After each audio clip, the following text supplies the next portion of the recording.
يحدث كل يوم. بابا يا بابا يا بابا يا بابا. اولالا اولالا اولالا اولالا اللي يوزع. توجتوا مجهود كبير وكان في تحدي خاص بالنسبه لكم في هذه المباراه.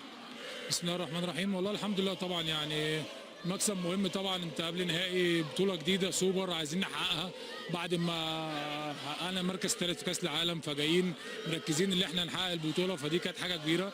فالحمد لله طبعا مكسب مهم في الاجواء اللي احنا جايين بعد بطوله، بعد مجهود كبير اللعيبه كلها عملته. فان شاء الله اتمنى ان شاء الله احنا نحقق البطوله كمان باذن الله. حسين، شخصيه وعقليه الاهلي هي دائما ما تكون فارقه، خاصه ان الكل يعلم ان المجهود البدني الكبير والضغط اللي كان على الاهلي صراحه كان مش طبيعي. طبعا هي دي النادي الاهلي دايما كده. دايما النادي الاهلي عنده تحدي كتير، عنده مباريات كتير، عنده بطولات كتير.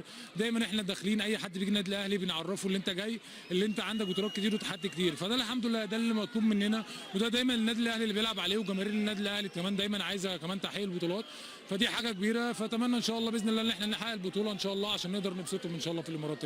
دائما حسين هذه البطوله في ابو ظبي مختلفه وفي الامارات بشكل عام.